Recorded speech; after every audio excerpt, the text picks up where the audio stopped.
Olá, irmãos. Saúdo cada um de vocês com a graça e a paz do nosso Senhor Jesus Cristo. Amém? O meu nome é Miriam Anita e eu estou aqui só para contar para os irmãos aquilo que eu entendi do texto chamado Somente pela Graça. Esse texto está no Manancial, não fui eu quem escrevi, foi Maxiele Gruger quem escreveu o texto. E eu quero dizer que o Manancial é uma publicação de meditações diárias da União Feminina Missionária Batista do Brasil. Então eu vou ler o texto e contar para os irmãos aquilo que eu entendi. Vamos orar? Que isto dito, já podemos então orar. Senhor, nós pedimos a tua bênção, pedimos que tu fale conosco, Senhor, que nós possamos realmente entender aquilo que tu queres nos dizer. Permita, Senhor, que nós possamos compreender a tua graça maravilhosa. Perdoa os nossos pecados, é o que te pedimos. Fica conosco, em nome de Jesus. Amém. Bem, irmãos, então hoje nós vamos ler Tito, capítulo 2, versículos 11 a 15. E diz assim: Pois Deus revelou a sua graça para dar a salvação a todos. Esta graça nos ensina a abandonarmos a descrença e as paixões mundanas e vivermos neste mundo uma vida prudente, correta e dedicada a Deus, enquanto ficamos esperando o dia feliz em que aparecerá a glória do nosso grande Deus e Salvador Jesus Cristo. Foi Ele quem se deu a si mesmo por nós, a fim de nos livrar de toda maldade e de nos purificar, fazendo de nós um povo que pertence somente a Ele e que se dedica a fazer o bem. Ensine essas coisas e use toda a sua autoridade para animar e também para repreender os seus ouvintes, e que ninguém despreze você. Então, é o apóstolo Paulo falando para Tito, né? E Tito, ele foi mencionado em várias cartas, nessa própria carta de Tito, em Gálatas, em 2 Coríntios, em Timóteo. Então, eu gostaria só de falar para aquelas pessoas que não conhecem, né, quem foi Tito. Ele era um membro da comunidade de Antioquia, ele foi um pagão e ele era grego. Provavelmente ele deve ter se convertido com uma das pregações do apóstolo Paulo. Então, a primeira vez que se ouve falar de Tito é quando ele acompanha Paulo e Barnabé na viagem para o Concílio de Jerusalém. Então, isso lá era pelos anos 50. Ele foi um grande colaborador de Paulo antes de Timóteo. Ele visitou Paulo na prisão. Quando Paulo estava com problema lá com Coríntios, foi ele o responsável pela conciliação entre eles. Então ele se mostrou uma pessoa muito digna, de confiança, uma pessoa firme, né? E que estava sempre a ponto, à disposição de atender a tudo que o apóstolo Paulo lhe ensinava, lhe dizia, porque ele se tornou um cristão exemplar. Ele não tinha amarras, como está lá em Gálatas, capítulo 2, versículo 1. Era um cristão sem amarras. Então, ele tinha um caráter sólido, um espírito ponderado, ele tinha uma alma forte, ele era um bom organizador e ele era indicado para tarefas difíceis. Então, Tito, ele era considerado como um administrador e um diplomata da fé cristã. Então, você vê, né, uma pessoa que era pagã, que não acreditava em Deus, que tinha outros deuses transformado pela graça de Jesus, ele foi considerado um dos mais importantes companheiros de Paulo, né? Inclusive, ele foi com Paulo na terceira viagem missionária também, quando Paulo foi para Éfeso. Então, assim, Tito foi uma pessoa fundamental. E tudo por quê? Pela graça transformadora de Jesus. O nosso versículo de hoje é o 11 e diz assim: porque a graça de Deus se manifestou salvadora a todos os homens. Bem, então eu contei um pouquinho sobre Tito e agora vou me ater mais aqui ao nosso manancial. Então, Maxine Gruger diz que a gente canta a graça salvadora de Deus e, lógico, a gente faz isso com toda razão. Nós temos mesmo que louvar ao Senhor por essa graça. Porque lá em João está escrito que todos nós temos recebido graça e sobre graça. Lá, João 1, capítulo 16. Então, em muitas cartas do Novo Testamento, começam e terminam com os escritores expressando seu desejo de que a graça de Jesus esteja com o povo. Inclusive, as últimas palavras lá em Apocalipse são: a graça do Senhor Jesus seja com todos. Apocalipse 22, 21. Então, aquelas pessoas que reformaram a igreja, né?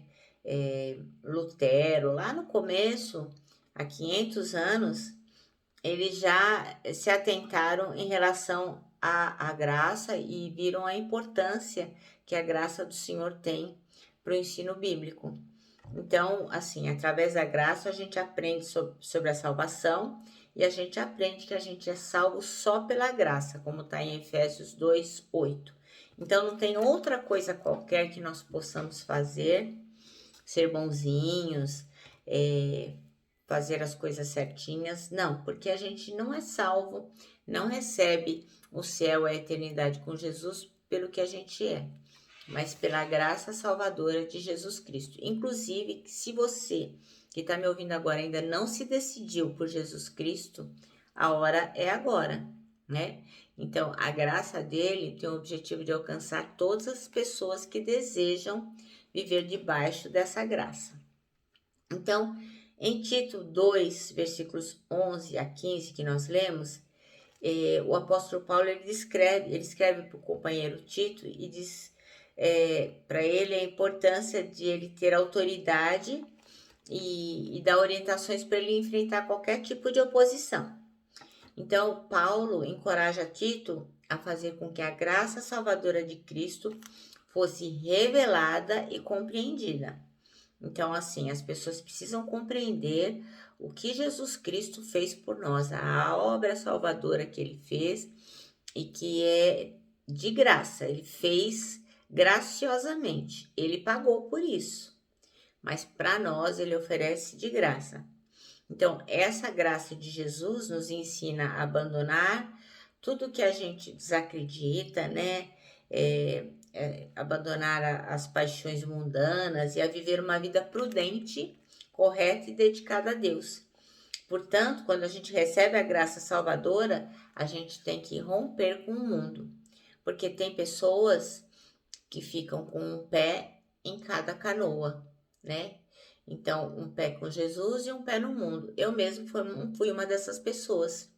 Eu recebi um dia a graça do Senhor, eu reconheci que Jesus Cristo era Salvador, mas depois eu me deixei enganar pelas coisas do mundo e fui ficando com um pé em cada canoa, até que eu me decidi pelo mundo, perdi meu tempo, né? Eu acho que não foi uma coisa prudente a ser feita, e depois eu reconheci, me arrependi, eu fiz a conversão do caminho que eu vinha tomando através do arrependimento.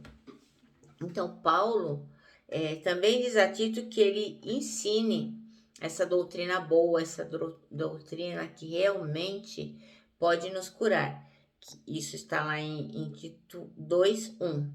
Então, pede também para Tito ser exemplo, que ele converse palavras saudáveis e que não fale coisas ruins que sejam repreensíveis, no capítulo 2, versículo 8. E ele diz também para Tito ensinar essas coisas e usar a autoridade que ele tem para animar e repreender as pessoas que estão ouvindo. Porque ele sabe que é só por meio da graça que a gente é capacitado a fazer isso. Então, assim, quando eu disse que eu vivi no mundo e não reconheci que eu estava fazendo coisas erradas, é porque eu deixei de dar importância para a graça de Deus. Então, assim, é importante que a gente saiba, porque muitas pessoas dizem assim, ó, pau que nasce torto, morre torto. Ah, não tem jeito não.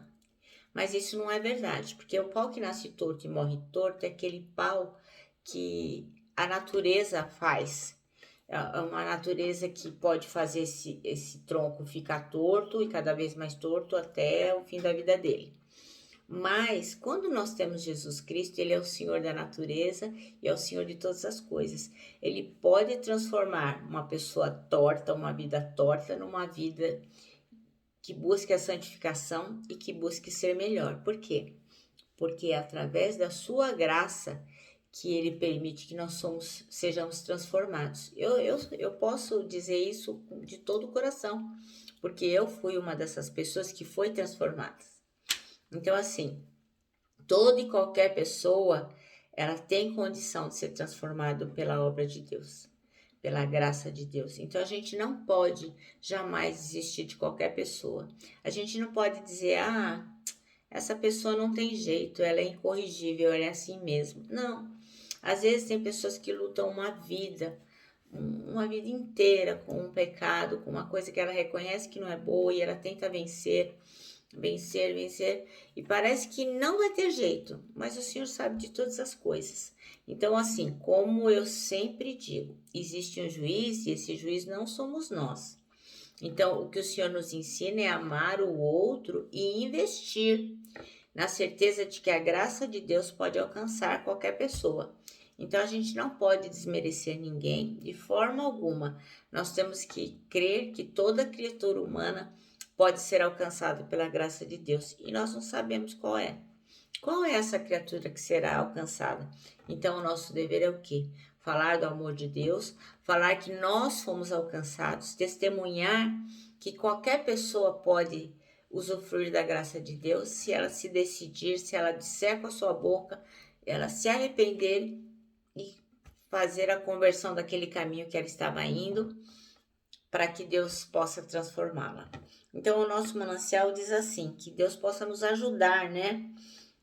A entender que a gente é capacitado só pela graça a mudar de vida, a ser uma pessoa melhor.